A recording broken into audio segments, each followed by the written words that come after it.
Welcome back, everybody, to another Shuffle Pod episode 3. Hard to believe we're already 3 episodes into the podcast today, but we got a very special one for y'all today. We are here with Frank Percic today. How's it going?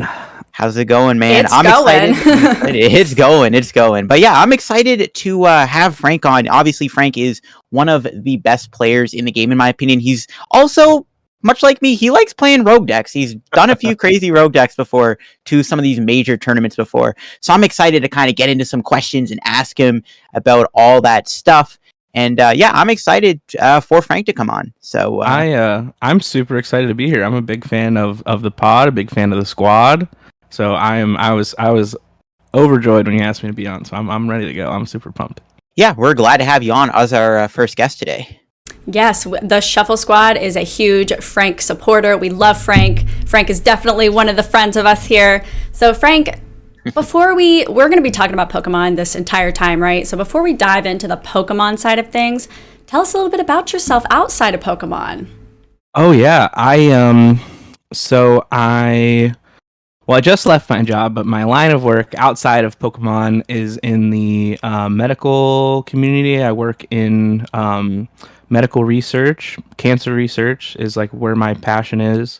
I'm really interested in science and genetics. If you've ever seen me at a tournament, I have my like DNA tattoo on my, just like right there on my forearm. So I love science and genetics, and I am really dedicated to cancer research as far as like my career and interests go.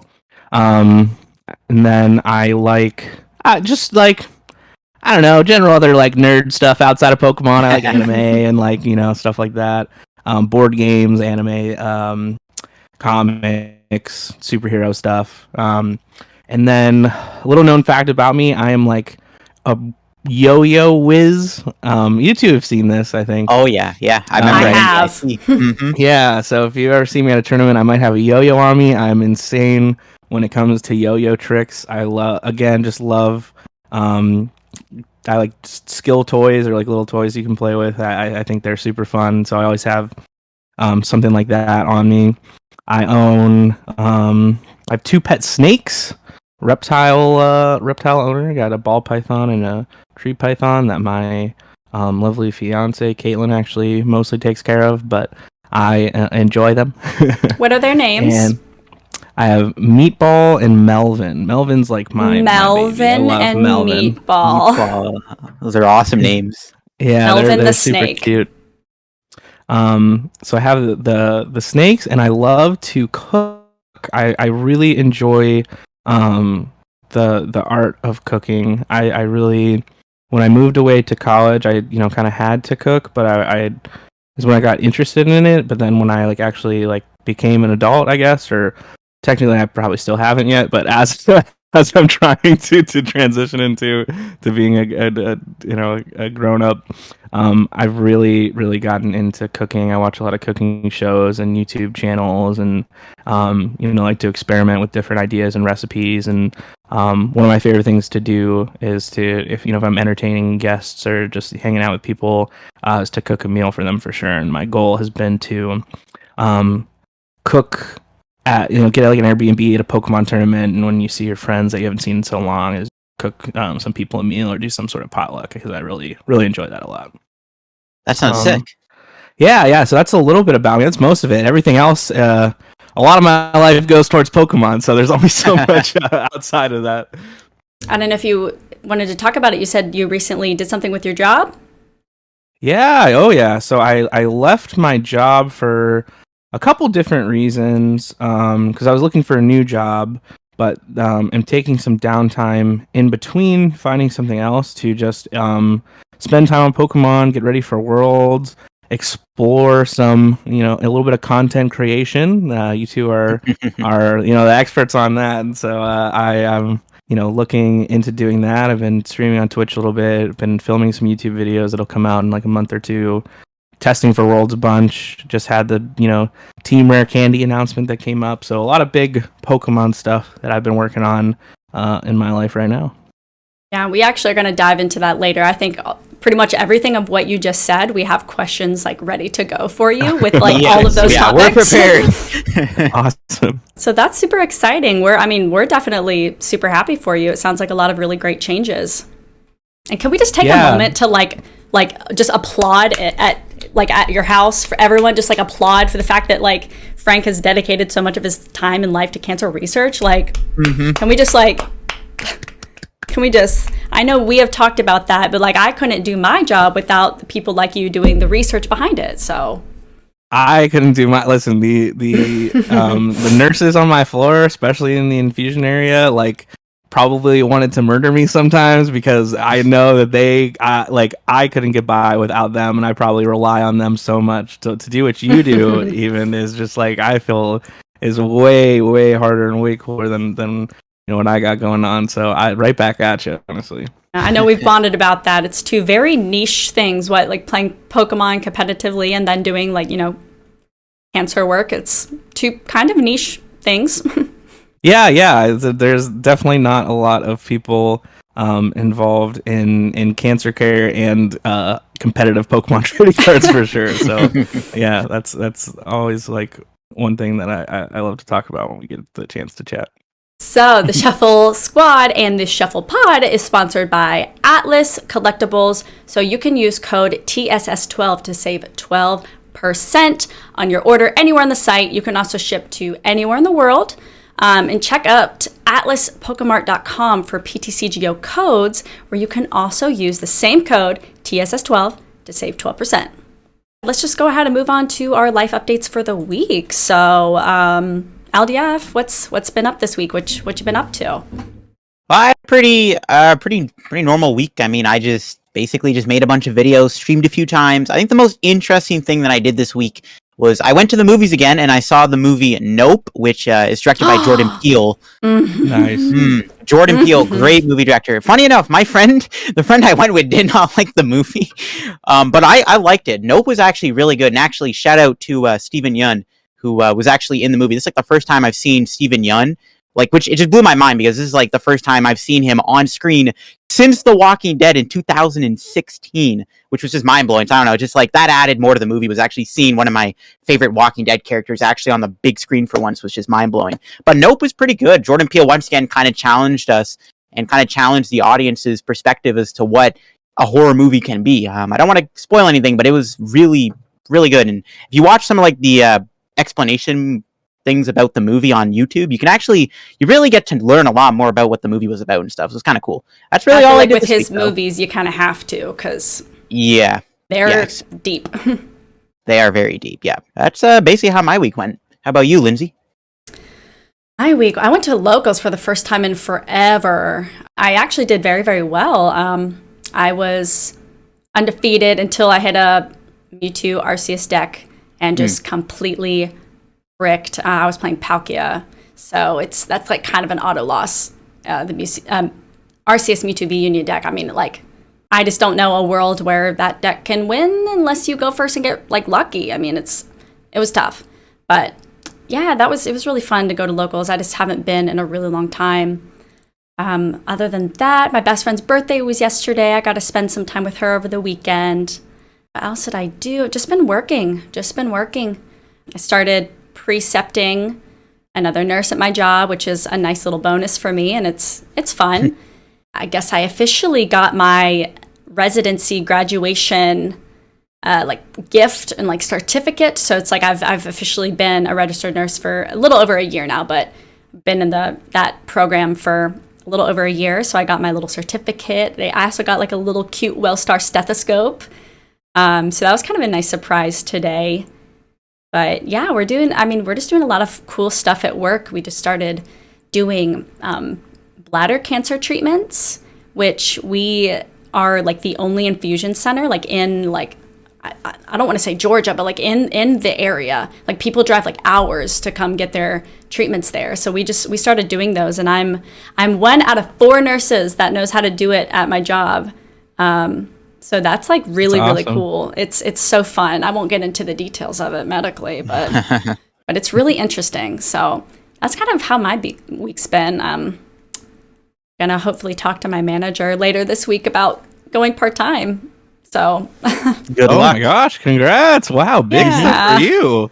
yeah, awesome. so it's nerve-wracking. I'm trying to build up that courage, but we'll get there. But Frank, what about you? What have you been doing this week? How's your week? I have been just crazy busy. A lot of testing for Worlds for sure. That's been doing a couple hours a day for sure. I've been doing a little bit of coaching, so helping other people prepare for Worlds. So playing a ton of Pokemon. I've been working on a YouTube video for my channel that has not gone live yet, but it's going to be the first, like the introductory video. So I've started filming some stuff for that. I have about probably about an hour of footage, and I'm going to film dozens more hours at Worlds, so getting ready for that. Helped my sister move her stuff on like a couple days ago on a Saturday, and then helped my stepdad like clear out his house, like the house, because that's where my sister was living. So helped him like after she moved out, just clear it out and clean it out and do a bunch of that stuff. So a lot of home renovation in my free time. Got to hang out with my dad a little bit, who I don't get to see all the time, so that was super cool. Saw my friend Andrew today for a couple hours, and so it's been nice to kind of just catch up with people and enjoy a little bit more free time. But then, yeah, a lot of that, it's been, my calendar's just been booked all day of just like a couple social things, and then playing a lot of Pokemon, trying to navigate how y'all make such amazing content, trying to figure out what the secret is, and learning all these different things about, cameras and lighting and pixels and how to use softwares, and it's been a lot of that as well. And been hooked on One Piece. I don't know if anybody else watches anime. I just like, this show has like 1,000 episodes, and I was like, screw it. I started watching it like before NAIC. I think I'm like 400 something episodes in, and so I've been watching a good bit of that. I've heard One Piece is good. Yeah, it's so good, and I was like, oh, I can't watch this. It's 1,000 episodes. It'll never be captivating enough for me to want to go through all that. But oh boy, was I wrong. It's so much fun. So catching up on the show a little bit. Yeah, that's about it. Looking into some jobs potentially that I might be interested in. I'm trying to go. I worked in like patient care, so I was like caring for patients that were on research studies. But I'm trying to get more into like the biotechnology aspect, and like do cancer research for companies that make like biotechnology products, or like cancer diagnostic products, so like genetic sequencing and stuff like that. Those companies that do that, I'm trying to work more towards that and do more like data-y, sciencey kind of stuff, and it's like patient care kind of stuff. So just seeing what's out there and looking if anything catches my eye. And that has pretty much taken up most of my week. Yeah. Funnily enough, about the learning all the different types of stuff for the content creation. Ironically, YouTube is actually a great source. Mm-hmm. Oh yeah, I watched a 30-minute video on mobile directing, and so just like how to use your phone camera to get the best shots, and how to like get professional looking video if you want to film on a phone.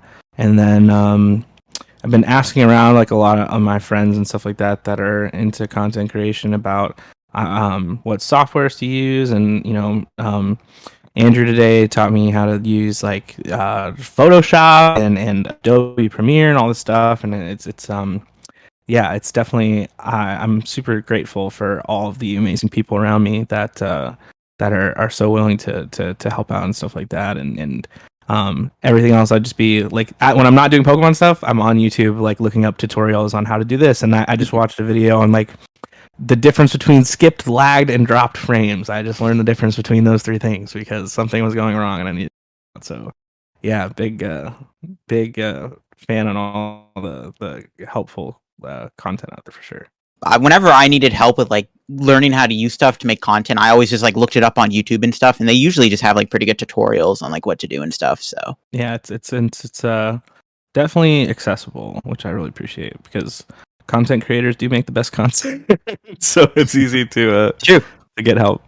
Pokemon TCG Live actually might be going in a good direction. So Pokemon TCG Live obviously has not been the most well-received game for the past, half a year it's been out now. However, TBCI do seem to be doing things to improve upon it and maybe listening to the player base. And actually, they put out a survey earlier last week, basically asking all these questions about, what we do and don't like about Pokemon TCG Live. So they want our feedback. Not only that, they actually are going to be changing the way that the game looks on the in-game game board. And that was one of the biggest complaints people had about Live, was the actual gameplay aspect itself was really not very good compared to PTCGO. The game board didn't look good at all. I did my own review on it. I personally was not a fan of it. The tiny little cards.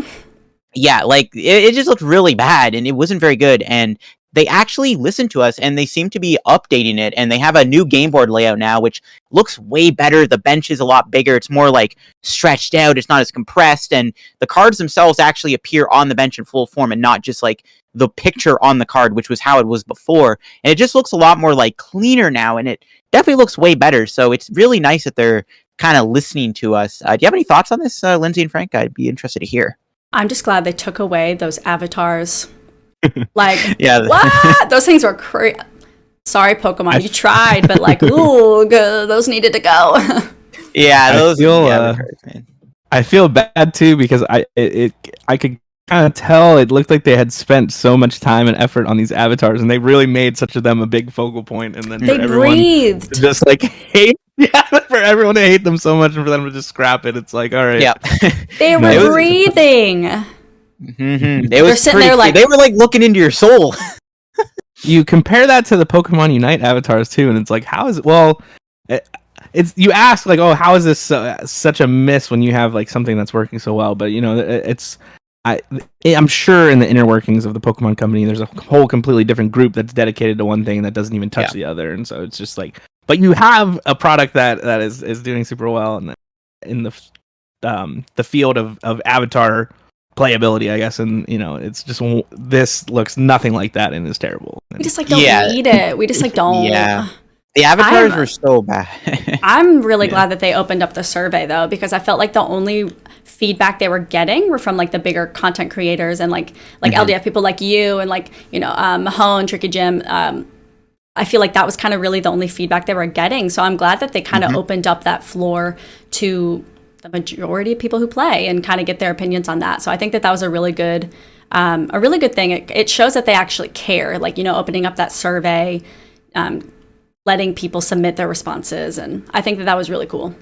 I hope the survey really opens a lot of people's eyes that are on the product design team for PTCG Live, because for me, like, I got a lot of my PTCG Live opinion consumption just like through my Twitter feed and social media. But one thing that I sometimes fail to realize is like I have curated a social media feed that is specifically centered around like me and what I do, which is like play Pokemon highly competitively. So I'm only getting the opinions and the feedback of people that are playing Pokemon at like a super high competitive level, whereas like the player base for PTCG Live is just anyone and everyone who likes Pokemon. So I don't know, I'm hoping that everyone's opinions are consistent and like they agree with like whatever the highly competitive people who travel for Pokemon tournaments think as well, because it affects them. And I don't know if the people in charge of designing PTCG Live took all of those opinions or could see all these opinions first of all, because to me it felt like they were everywhere, but that's just because I put myself in that space. Like I don't know if people at PTCG Live Design were seeing this, and I don't know if they were agreeing that it was like an accurate representation of everyone that they're trying to serve with this app. So I'm hoping what the survey does is like kind of confirm that for them and just like give them a way to see what people actually think. And if the game board redesign, I definitely think it's better. I don't think it's like as good as it could be. Like your Pokemon, like Pokemon is the largest franchise of I don't even know how long since they've, in the last like 20, 30 years of just, what they do. Pokemon is everywhere with people of every age. And so, for you to put out a product that is just like, okay, like I would expect it to be the most, breathtaking thing. So my expectations, I think, are so low with the first beta, the release of PTCG Live, that like this game board's, I don't want to say it's good, but it's better. But I hope that the end product is something that is really kind of breathtaking, because it's Pokemon. I feel like has so much money and so many resources that they could do that. Absolutely. I hope. Yeah, they're literally one of the biggest franchises on the planet. And the fact that TCG Live was just so like bad, it's just like kind of mind blowing. But I agree with you on that one, basically, with like my opinion, and I hope that everyone's opinion is consistent. I think the majority of people really are not a fan of Live. I honestly think like Mahone's video he posted on that, I think really kind of opened like the floodgates for like everyone to be like, yeah, okay, this is definitely not a great game when compared to TCGO. And I kind of agree. I think the game board is definitely an upgrade. It's a step in the right direction, but I don't think it's, quite there yet. It's still a long way to go, in my opinion, for the game to be like that good. But it's definitely like good that they're listening and they're taking this feedback with the survey, and they're actually changing the look of the game, which is something that like I didn't know if they were actually going to do that, because a lot of the main consensus was just scrap the game and then just start over, or just like ditch it completely, hire a new dev team. So the fact they're actually like making these like pretty like critical changes is very good. I really hope they keep it up if they're going to want this game to succeed. I feel like they've probably been working on it for so long. Like I can't imagine how long that they've been working on it. I've heard it's been since like 2019. I heard that it had been since like since tag teams were a thing, that they know. And so for them, I'm sure there's so much that went in on the back end of like non-visually aesthetic things that require it to function, that to just scrap it and start over, would maybe be silly, and that just like a lot of the issues and a lot of the problems that people see are more of like a front end, like visual, aesthetics kind of thing. So maybe those will be easier to fix in like 6 months, and all the back end code and stuff that they had to write to actually make the game function, would be a waste to throw out. So I'm hoping that it turns into a stunning final product. And I don't think Pokemon would put something out that was ugly and the people didn't want, because I feel like if they're going to do something, they I mean, look at a stream at a regional or at a international, right? The production value of those is just insane, and it's just for really something that like 1,000, 2,000 people are going to watch. This is an app that'll hopefully get millions of downloads, and so like so I don't see them releasing something that isn't enjoyable for sure. Really well said. I'm glad we brought this up. I'm glad we could talk about this. And if y'all listening, if you haven't filled out the survey, go fill it out. Let your voice be heard. They're opening that gate, so let's march on through. So we are now going to be doing the Guess That Pokemon segment of the podcast here. So shout out to PokeXWord for their Guess That Pokemon challenge. And this week it's actually going to be me versus Frank. So me and Frank are going to be guessing the Pokemon that Lindsay is going to be describing to us. And we're going to see which one of us can guess the Pokemon correctly. Frank, LDF, are you guys ready? So you guys will each get one guess per hint that I give you, okay? You have a minute each. So whoever does your little buzzer, you can guess first. Okay. Your first hint, which is how many letters are in the Pokemon's name, is 9 letters. Ooh, 9. Okay. This is like the hardest part, because you gotta think of Pokemon. Which I guess technically that's not really like the hint. Like we'll just say, okay, that has 9 letters, right? So your actual first hint is gonna be hint number 1 is Generation 3. So it's 9, right? Okay. Can I guess? Go ahead. Gardevoir. Good guess, but incorrect. Is it Metagross? Good guess, but incorrect. Good guesses. Good guesses. Wow. Oh wow. Okay. Not bad. So hint number 2. So LDF, you were kind of getting there. Your hint number 2. It is a Steel type. Steel type. I'm trying to think. I'm like going through like Steven's team or whatever from Ruby and Sapphire to kind of see what steels there are. I'm so bad at this game. I don't know. It's hard. I don't know. It's hard. I barely know how to spell, let alone. If we want to go ahead and go to hint 3, y'all just say the word. Oh no, I gotta think of my steel types. There's not that many in Gen 3. Yeah, that's the thing. Like, that's why I'm going through like Steven's team right now. I'm like thinking like, okay, what is there? Yeah, that's why So Metagross was a good guess. Yeah, Metagross off the table. Oh, nope. I know you're like 1, 2, 3, 4. Oh my god, 6. All right. Yeah, I was thinking that one too. I think I know which one you're talking about. Okay, so it is time for hint number 3. So you're gonna get hint number 3. Okay. So and this is the flavor text from the Pokedex. Okay. Mm-hmm. Tempered by pressure underground over tens of thousands of years, its body cannot be scratched. Oh. Boop. Buzzer. Is it Registeel? It is Registeel! Oh wow, that's a good one. It Yeah. is Registeel. Legendary. Mm-hmm. Okay. Yeah, Registeel. Okay, so that was this week's Guess That Pokemon. So again, thank you, Pokex Word, for these awesome, fun puzzles. And this video is sponsored by PokeXWord.com, the best place to get your fill of Pokemon-inspired puzzles. New puzzles are posted every Sunday, and it's a great way to disconnect and have some fun. Not only that, but they also host monthly giveaways on their channel. I personally complete these puzzles every week and can honestly say that they're pretty challenging. They've recently added a puzzle with flavor text only, which is a ton of fun. Be sure to follow Pokex Word on Twitter to get notified when new puzzles are posted and when their giveaways are live.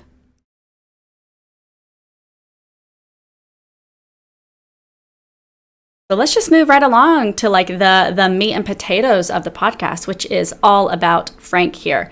So Frank, I have so many questions. We have so many questions for you. I got so many answers. Let's go. Honestly, so let's start things off here. So we were just talking about content creation with you, Frank. So what kind of got you into wanting to create content? Because I've seen you streaming on Twitch a few times. I know I rated you and all that good stuff. So that was so lit. So I appreciate that a lot. Actually, no worries. We both did. And drop that Twitch handle too. Yeah, there you go. Oh yeah, twitch.tv/SteakFrank. SteakFrank. Steak Frank. So yeah, do you want to kind of like tell us like what got you into wanting to create content? Because I think it's pretty awesome to see like a player such as yourself now kind of diving into the content creation kind of stratosphere. Yeah, so I've actually always been somewhat interested in creating content because I really like to teach a lot. At my most recent job, I gave a lot of like educational seminars for our team, and when I was in in college, I actually like in my 5th year in school like taught an undergraduate lecture, and I do coaching and stuff like that. So I really enjoy helping people learn, and so I've always wanted to make content focused on helping people learn not only how to play the game, but how to play the game better. And also just like what the lifestyle of somebody who, travels the world to play Pokemon is like, and like what it's like in my life. And because I like to share those sort of things and help people, understand that. So I've always wanted to do that through content creation. But I've always been kind of timid because I feel like I have a certain vision, and if that I didn't turn out the way I wanted it to, or like I wanted to make a video and it didn't look how I wanted it to, or something like that, I would I wouldn't enjoy doing it, or I wouldn't like appreciate it. But also life in general is just gets in the way of you want to dedicate so much time and hours to something to make it perfect, and it's like the rest of your life makes it so you don't have enough time to do that. And so I've reached a point in my life where there's just so much revolving around Pokemon for me right now. This is a big year competitively, as I'm sure we'll talk about later. I just got a really cool sponsorship that hopefully will attract a lot of people to me and what I'm doing, and I have some more time on my hands. And so I told myself, like, if not now, then there will never be a time. And so I decided to take the plunge because I've wanted to do YouTube for a long time because I've been really into filmmaking. And then the Twitch thing was just like, it's something I've actually tried on and off again, like 2 or 3 times that just like never really stuck. But this time around, it was actually funny because it was something that I wasn't like planning on doing. I just really wanted to do the YouTube thing and coach and just play. But one day I just had a bunch of free time. I knew a little bit of how to navigate Twitch, and so I was like, oh, because I'd done it a couple times before. So I was like, why don't I just stream on Twitch today? And I did, and it went really well, and I had so much fun, and I was like, oh, I should just do this more. And so now I'm about 3 weeks in. I've done quite a couple of streams here, probably like 6 or 7 streams now, and I love it. I think I'm gonna keep doing it. It's so much fun and so enjoyable. And when I finally learned how to do like what I wanted to do, and I sat down and I kind of studied of like what how to put a stream production together, it just was a lot easier than I thought, and a lot more fun than I expected too. And so now I'm really gonna kind of ride the wave and take it as far as I can. Streaming is a ton of fun, and obviously, I think maybe like there's a difference between creating streaming and like also making YouTube content. YouTube content you can obviously like pre-record, but YouTube can be more challenging than Twitch for a lot of people, and I know that can definitely be a thing. So I'd be excited to see you on YouTube. I know I think you were talking earlier about you have a few YouTube videos that you might be posting soon.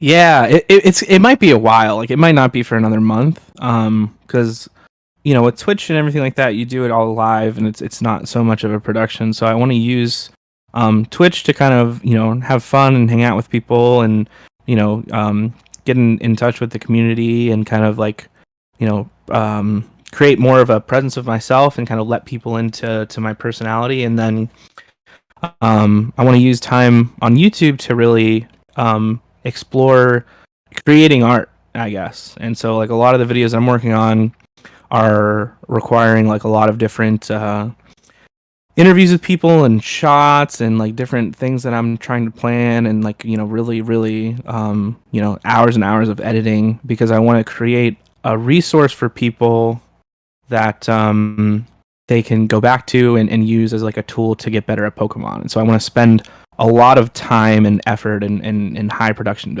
So those are going to take hours and hours and hours and hours and lots of different. So one is I'm working hopefully on kind of like a how to play video. One is going to be kind of a channel introduction about me, like a little documentary style about me and my relationship with Pokemon. And then probably going to vlog a little bit at World. So like a couple of things that I have planned that are really just going to take a lot of time and effort, because I want to have something that I can give to people in the Pokemon community, because I've gained much from it, right?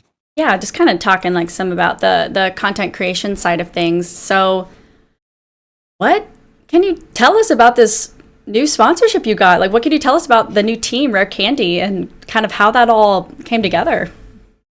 Yeah, it's a great story, actually. It's a really good story, so I'm super excited to tell it. I haven't actually talked about it yet, so this is going to be I've been dying to know. Pod exclusive. Yeah. So I haven't talked about it. Get really it here much at first. So it's funny. The timing of everything seemed very opportune. What had happened was Leonhart had tweeted out one day that he wanted to potentially make some sort of team around Pokemon. And if you were interested in what that looked like or wanted more info, to fill out a form. And I don't know, I didn't have any intentions of like, I actually really didn't want to be on a team, because I've been competing and traveling. I've traveled internationally for Pokemon since 2018. And a lot of that time has been between different teams and organizations and sponsorships, and it's never been for me, because I just feel like Pokemon, where people and where sponsors want Pokemon to be as like an esport, it's not feasible. And so when you try to create or treat a Pokemon team like a Cloud9 or like a professional esport, it never turns out the way you want. So I've always not been a huge fan of teams in Pokemon, but I did want to know more, so I was like, I'll fill out this form. And it was a couple months later, it was probably February, early March. It was actually probably like early to mid-March. I had heard back from Lee, and was just like, yeah, I got your application. I would love to talk to you and hear more about you and this and this and that. And I was like, oh, cool. I totally forgot I even filled this out.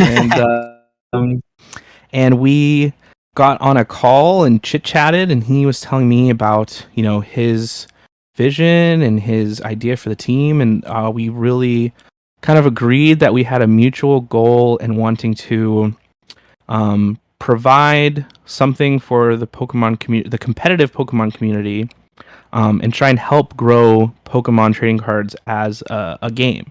And that's always really what I've wanted to do. Like, I really wanted to help people like learn how to play and just grow Pokemon like as a game and hobby and the tabletop sport. And we had this kind of mutual desire to do that, and so I really hopped on board pretty quickly of just like, oh yeah, this sounds great. Whatever your vision is, like I'm captain, I'm aboard. And so we had nothing official at that point in time. It was just we had kind of like gotten along and understood that we had like this mutual interest, but nothing like had official had happened. So this is in March. This is also right before I'm leaving for EUIC. So the whole EUIC stuff like hadn't even happened yet when we're having conversations. And ironically, I actually was not planning on going to EUIC this year, but was like heavily convinced. I was like, I can't do it. I'm not going. It's not worth the money. Like, like I was just like, it. And then my friend Hunter like talked me into it for like a week, and I was like, fine, I'm going. I was like, screw it. Like I spent a lot of time like planning out the finances and the logistics of it, and got talked into going to Europe. And then I go to Europe, and so the last message that Lee had sent to me, Leonhart, was I know you're going to Europe this week. We had talked about it, and he's like, good luck, I'll be watching. And I was like, oh, sweet. And then I go there and I get second at the first international tournament that Pokemon's hosted in 2 years.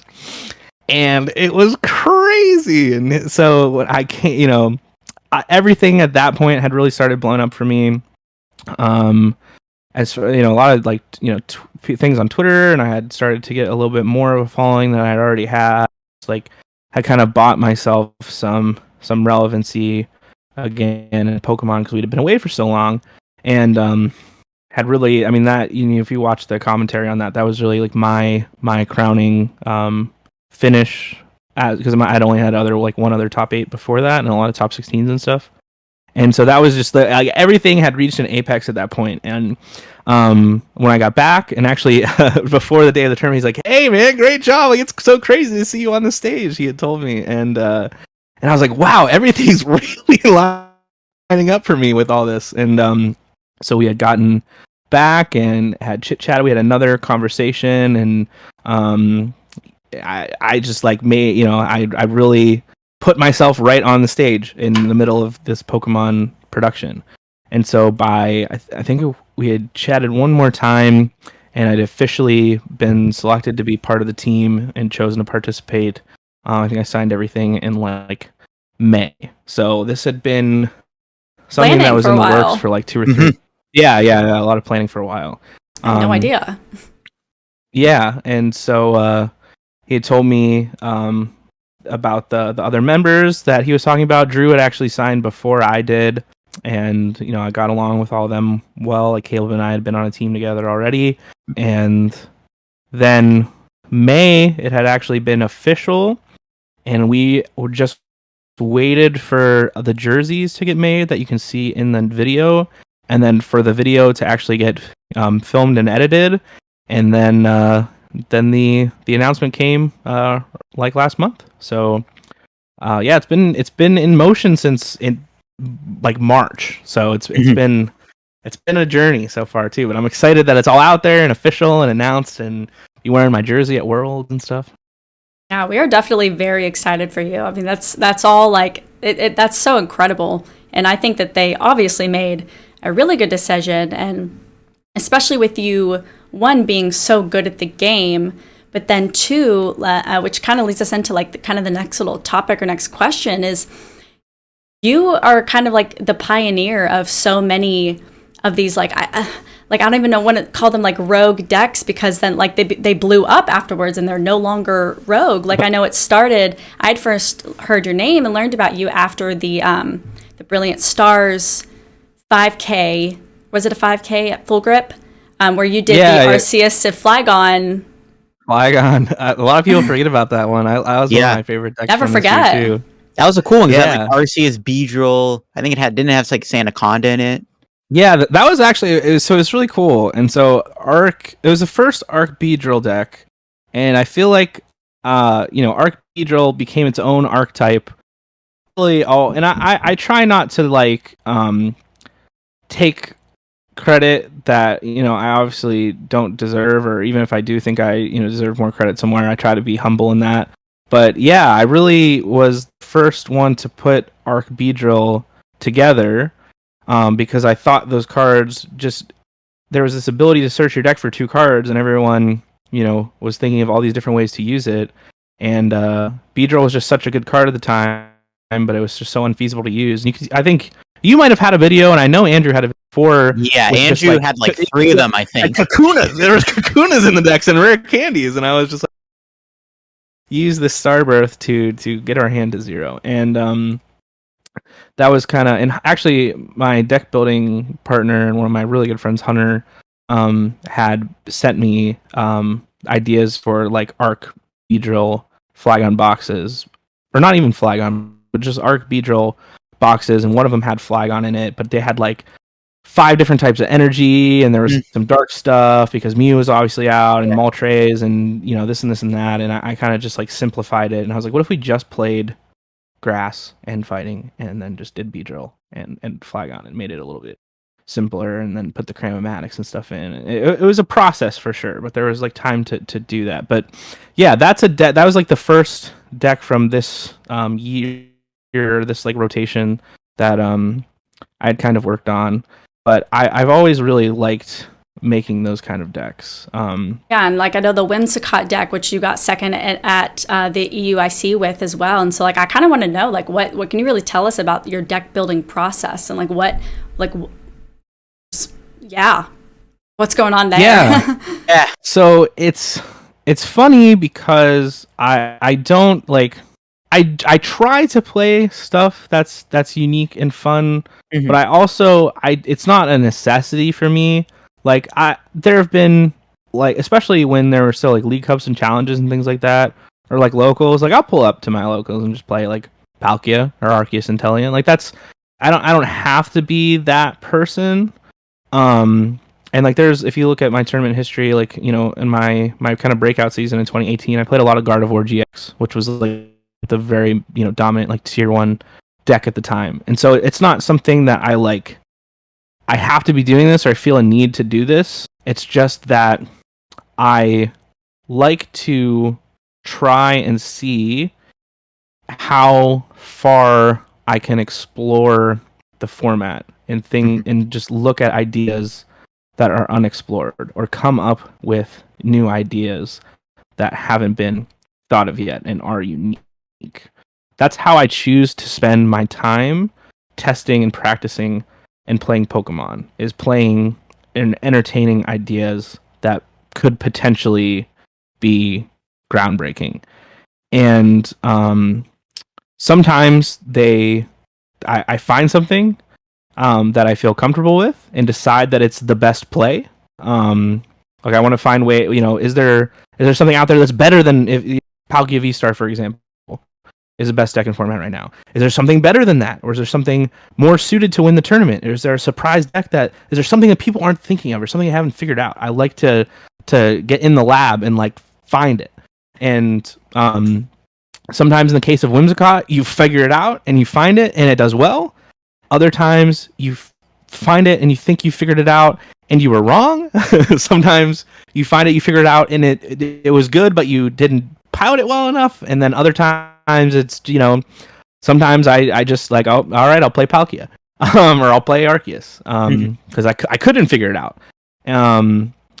But I don't know. I feel like people don't spend enough time, and it's tough too, because like you only have so much time to prepare for a tournament. And so a lot of people are not, don't want to put in the time and effort it takes to dig up what's going to be a fun, unique, new idea, or they just want to say that the format's been explored, there's nothing new out there, and just practice what's already there. But I find an idea and I take it as far as I can and try not to give up on it, and sometimes realize it's just it can't beat this, or it's just not the best deck, or can't do what I'm trying to get it to do, and then I move on to the next idea. And yeah, that's how these decks come about, I think. This year alone, there was the Arceus Flagon, then there was Sylveon. No one was really playing Sylveon, and I kind of played Sylveon at a full grip tournament, and then that deck kind of blew up a little bit, and then it was Whimsicott, and then it was Ice Rider Palkia. Ice Rider Palkia Vivero, and and I just have these ideas that I think could be good, and I spend so much time just chiseling away until there's something there that is winnable. And like the Ice Rider deck, it started out as just this small idea. It was just like, I think Ice Rider's a good card. I think it's really good to do 280 damage right now, because the best two decks have 280 HP. So, let's start there. And then it became a question of, okay, the Inteleon line in this deck is a little takes up too much space for me. I want more stuff. So let's narrow it down to Bibarel and put 4 trekking shoes in there for draw. Yeah. Oh, Roxanne exists. Yeah. And so then exactly. And then it came to a point of, I can't afford to play Melanie every turn. Well, what if we used a Palkia VSTAR in here? And then it was like, well, if my one Palkia VSTAR can't get set up, I keep losing games. So what if we tried 2 in there? And then eventually, and then it's like, oh well, we can't beat Mew. So what if I threw 3 Path of the Peak in the deck and took these 3 cards out? And I couldn't beat Regigigas now. So what if we took this card out and put a Collapse Stadium in? And eventually, it's just, you play so many games and you try out so many things, and it just starts with this one simple core idea of this card is good or this interaction's good, and then it's like a block of stone, and you just chisel away at it until it's a deck that you can bring to a tournament. And that just requires just so much time and effort, and knowing when to give it up and move on. And that's just something that I've always enjoyed the most about Pokemon and always been interested in. And so it's something that I've gotten pretty good at, I think. Yeah, and that is that kind of like what your world's like prep, or like regional prep or international prep, is that kind of like what you do, is just kind of have your deck idea and then just play so many games kind of chiseled away?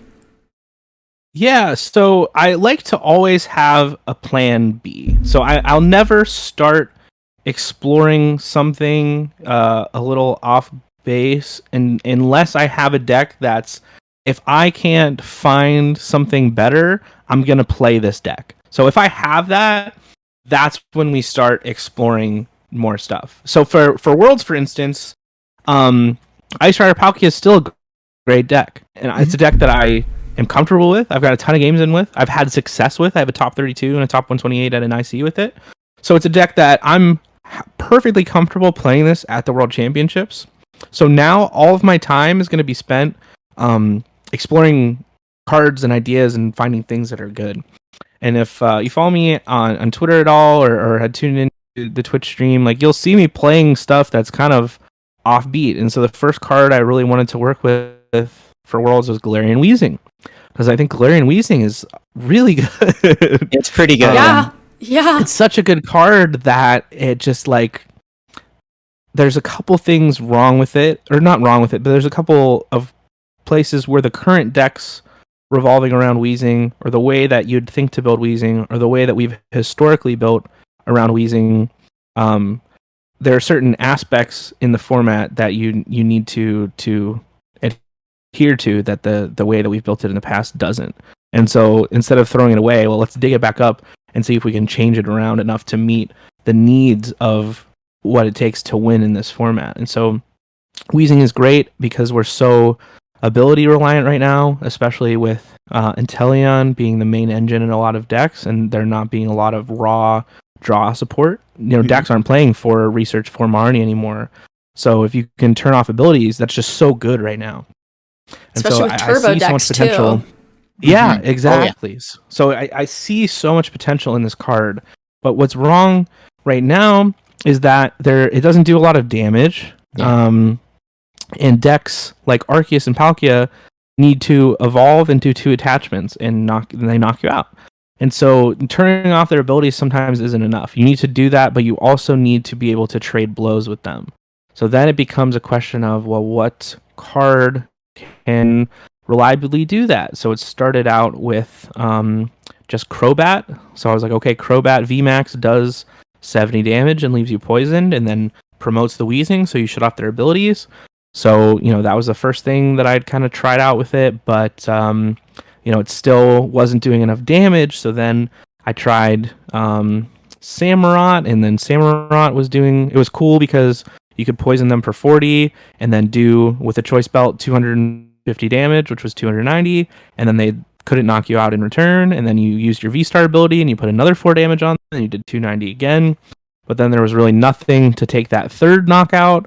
So then I put a Radiant Charizard in the deck, but then it started to get, your fire energy and dark energy, like, synergize well enough, and Path Roxanne really got you, and you started attacking with so many things that weren't the wheezing, and then the whole ability lock part of your deck kind of started to fall off, and, I still haven't cracked it yet. But that's kind of the process that goes into creating a deck. And so that's just like one example of this deck that I had been working on or trying things with, and kind of how I've come to the conclusions, or how kind of a deck gets made, is just through a lot of like knowing what the needs of the format are to win, and finding a way to fit them with a card or strategy or card interaction that is good.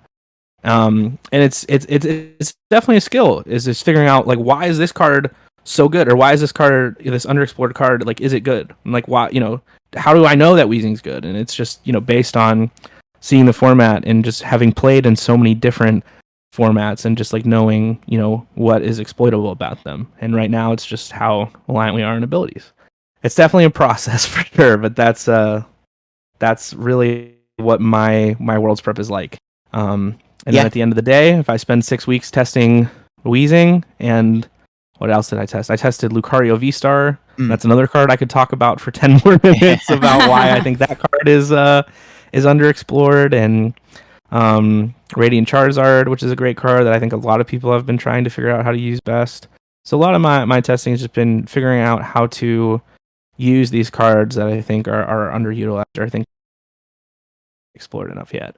And then if I don't find anything that I think can win the World Championships, we'll be playing Ice Rider. Yeah. I like the fact that you have a backup deck too. I think that's a good idea, and I think a lot of people will try to go like all gas into one deck, and then when it doesn't work, you're like, really not feeling great about it. All that was really, really interesting. That was a good little in-depth kind of look into your deck building process. Yeah, it's definitely a process that required a lot of failure to refine. Yeah, a lot of trial and error. Set your ego aside, I guess. Of like, it can be hard to. We kind of talked a little bit about like the mental health aspect of it on episode 1, but like you have to kind of like put aside some of that the failure, I guess, and like be okay with that. Know that like you will find something, you will get something, but like it's it's not, you're not going to build the BDIF first 60 that you write down. Yeah, and like you said, you can't win every tournament either. So it's sometimes I'll go to a tournament, and I might, like Indianapolis Regionals, I just played Whimsicott again, and it was a deck I was comfortable with, and I didn't do as well with it, which is ironic, because just coming off of getting second at a huge tournament and then going to another tournament, not even qualifying for day 2 with it. It's I spent so much time and energy getting ready for Europe that it was okay to just play the same deck again, and not spend all this time, this limited time that I have in between these tournaments, trying to make a whole other deck, because I'd already made a Flagon, and then I had made this deck, and it's it's definitely, okay. And I think the best thing, advice I could give about going into a tournament or deck selection is to just play what you are comfortable with, because that is always at the end of the day what you will pilot the best. Absolutely. I agree. Yeah, I think it was interesting that you played Whimsicott to EUIC, because I mean the deck did really well. I think one of the big things was that Urshifu at the time, I think, was like really, like, that was where Urshifu was like really popping, right? Like everyone was on Urshifu at EUIC, right? It was kind of like a big deck, right? Urshifu was kind of like the secret deck, which is funny because like Whimsicott really was just like the perfect storm. It was only going to do well for one turn, and that's kind of why I played it there. And the thought process was that, and this is another aspect of like deck selection, and when it comes to deck building, like if you're trying to create this new archetype that will succeed, you also have to be super in touch with the meta. Like I have to have like a general idea of like what everybody is gonna play, because you have to know what you need to beat, right? Yeah. And so that social engineering that you have to do to just like figure out like what is gonna be at the tournament is like a whole other thing. So not only am I like testing these decks and like trying to refine these ideas, but I'm also just like messaging people that are competing, or messaging my friends, and what did you hear about this deck, or like have you tried this card? And it's like it's a lot of that as well. And so I had gotten the sense that a lot of the Urshifu that would be there, or a lot of the top players that would be there, would be playing Urshifu. And so I knew that the hardest people to beat, and the hardest people to beat would be playing this deck that was weak to Psychic. And so it's like, okay, well, let me find a deck that I can handle Mew, Arceus, because those are going to be the two most popular decks among the general population of tournament competitors. So let me just be able to like be better than my opponent that is playing Mew and playing Arceus, and have a knowledge of the matchup when they've probably never tested against Whimsicott, and know it like the back of my hand, and be able to beat them. And then when I play these players who are probably better than me, like more skilled players than I am, or can come up with a strategy on the fly because they're so skilled, let me make sure my deck just is impossible for them to beat. And for Urshifu to beat Whimsicott, it's pretty tough, because Sava was able to pull it off somehow. But I'll get that. That's a story for another day. How many of the grabs and the looking like the what is this card? What does it do? How many of that did you get? It was like there was a lot of, because the deck like existed, like people knew it was a deck, but they just didn't think they would ever be playing it at a serious tournament. And so there was like a lot of, I would flip my card over and there'd be like a surprise of like they're actually playing that at this tournament.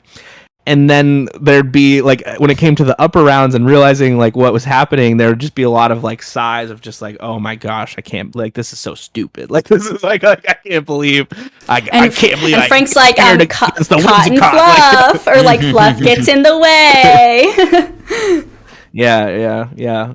That was a great example of just a card that was really underexplored, and really, it had a lot of stuff going for it, like with the EXP shares, and the VSTAR ability was super good, and everybody really didn't realize how good that card was too. Yeah, it was kind of like cool to see that card kind of like become, like, people said it was the worst VSTAR, and then all of a sudden it became like a pretty like good top tier deck. I think people are just so strong about their opinions sometimes.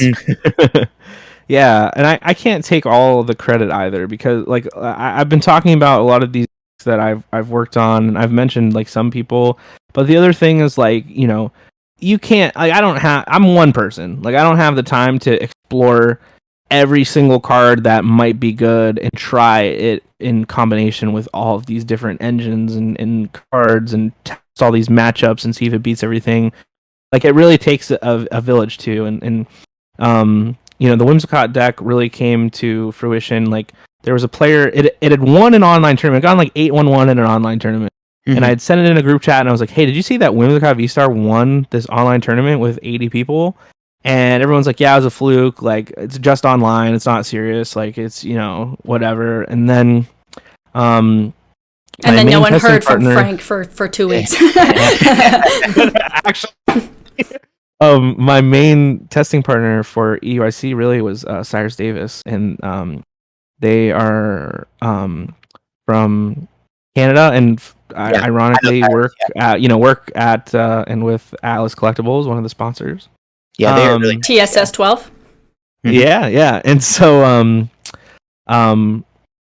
we had actually never met, or we had met in person before, but we had never like hung out or talked or anything. We chit chatted, but we weren't like well acquainted. And I just saw that they were going to USC, and I was like, I really need someone to test with, because my main testing partner and deck builder Hunter Butler missed registration, so Hunter wasn't really playing. So I was like, I need a ride or die for this one. And so I reached out to a couple of people, but Cyrus and I really hit it off and spent time testing. And funny enough, we hadn't talked in quite a few days, and I had just been toying with the idea of Whimsicott when Cyrus, they got second at a tournament at Atlas Collectibles with Whimsicott, and I was like, I was there. Hey. Yep. I was like, Whimsicott VSTAR, and they were like, yeah, and I was like, but wait, I think blah blah blah blah blah, and chit chatted and went back and forth and kind of independently tested this deck a bunch, and I did most of my testing after that on ladder. I would ladder for like 2-3 hours a day after work. I'd be up till like 1 a.m. Just laddering with Whimsicott, and I was like, okay, this card stunk. Like, let me take this out. Oh, I need a ordinary rod. Okay, so you only need this many energy. Like, looking as it was picking up hype online as well, looking at what other people were doing with their list, and the first thing that really went in there was a Crobat. I was like, this needs a draw. Like, this needs a more gas, and I was like, okay, 1 Crobat, and just making these changes to kind of like refine the deck, because it wasn't good when people